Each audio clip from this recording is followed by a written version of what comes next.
Bonsoir, ravi de vous retrouver dans l'aventure du programme du soir sur New World Info pour le compte de cette semaine. On débute comme toujours avec le décryptage de l'actualité. On va s'intéresser ce soir au Burkina Faso où plusieurs milliers de personnes sont descendues dans les rues pour la première grande marche de l'opposition. On évoque le sujet avec Mamadou Diouf, notre éditorialiste. Bonsoir Mamadou Diouf. Bonsoir Samuel. Je le disais, au Burkina Faso, plusieurs milliers de personnes ont marché dans les rues de Ouagadougou samedi lors de la première grande manifestation de l'opposition contre le pouvoir du président Roch Marc Christian Kaboré, demandant notamment une réponse aux attaques djihadistes qui ont fait près de 120 morts en 3 mois. Mamadou Diouf, d'abord, est-ce qu'on peut dire que pour l'opposition burkinabé, c'est une rentrée politique parce que depuis 2015, elle n'a plus donné de la voix? C'est là où vraiment se pose le problème. Est-ce que les gens sont en train réellement de marcher contre les attentats, la violence que les populations du Burkina et les forces de défense et de sécurité sont en train de subir? Ou bien est-ce qu'on est dans un jeu politicien où on voit que c'est un peu le point faible du gouvernement actuel et on en profite également pour faire sa rentrée politique en appuyant sur là où ça peut faire mal, pour amener les populations à répondre. L'interrogation, elle est là et elle est pertinente parce que, avec cette question de la violence, je me demande, est-ce que les Burkinabés doivent se positionner en termes de pouvoir et d'opposition? Je ne pense pas que parmi les attentats qu'on a vus jusqu'à présent, il y a eu un attentat qui visait les membres du parti au pouvoir ou un attentat qui visait les membres de l'opposition. Les attentats visaient plutôt tout simplement des citoyens burkinabés innocents de surcroît. Je crois que l'opposition doit revoir quand même cette attitude. Quand le pays est menacé, la règle, c'est le consensus sur le plan national. Mais il est clair que les questions de sécurité regardent fondamentalement le pouvoir.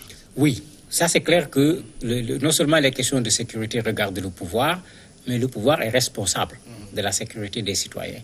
Donc on interpelle le pouvoir par rapport à la sécurité des citoyens. C'est tout à fait normal, c'est eux qui en sont les responsables. Mais cette façon d'agir, bon, est-ce que les terroristes ne vont pas être contents? Oui. En se disant, OK, on a semé la zizanie entre l'opposition et le pouvoir, on va les obliger à ouvrir un autre front. Nous, ça nous arrange. Parce que qu'est-ce qu'ils font? Ils sèment tout simplement le désordre. S'il faut également faire en sorte qu'au niveau de l'échiquier politique, qu'on soit dans le sens d'aller dans le même désordre, ce n'est pas eux qui vont se fâcher.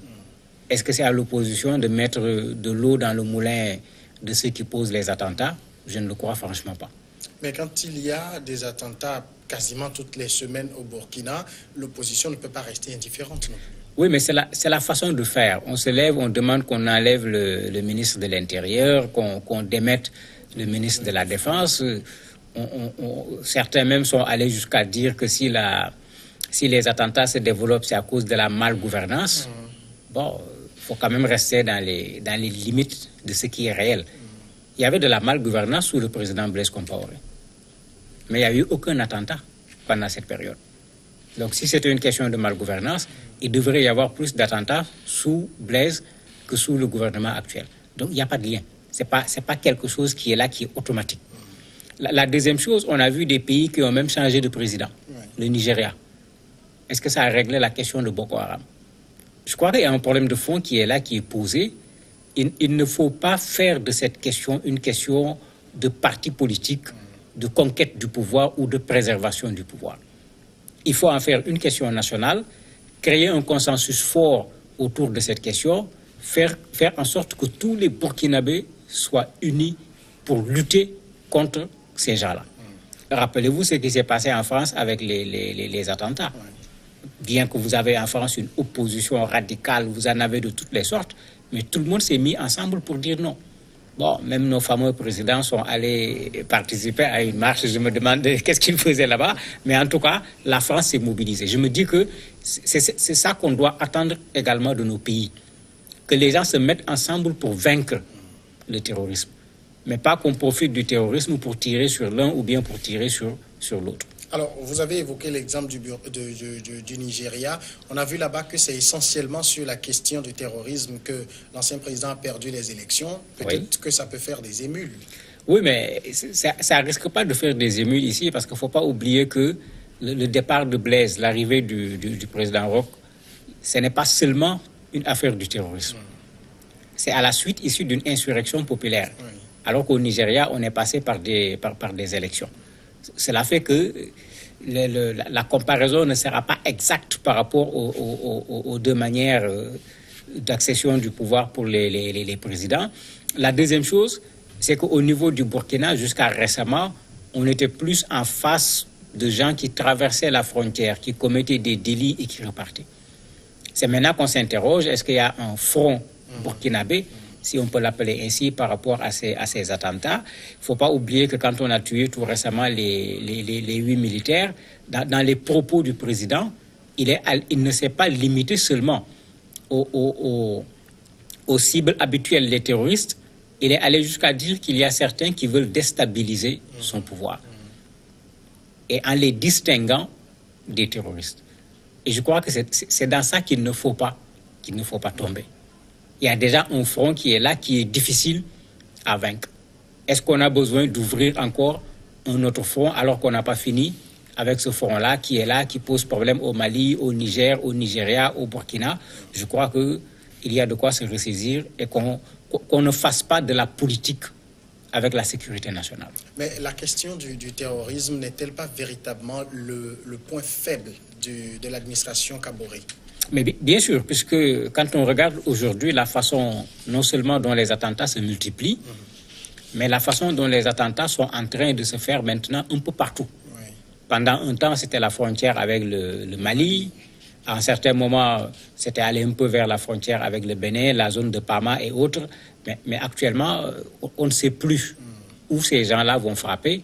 On ne sait plus où ces gens ne vont pas frapper. Il ne faut pas oublier qu'ils ont déjà frappé jusqu'à Ouagadougou, carrément au centre du pays, ce qui fait qu'on se pose énormément de questions.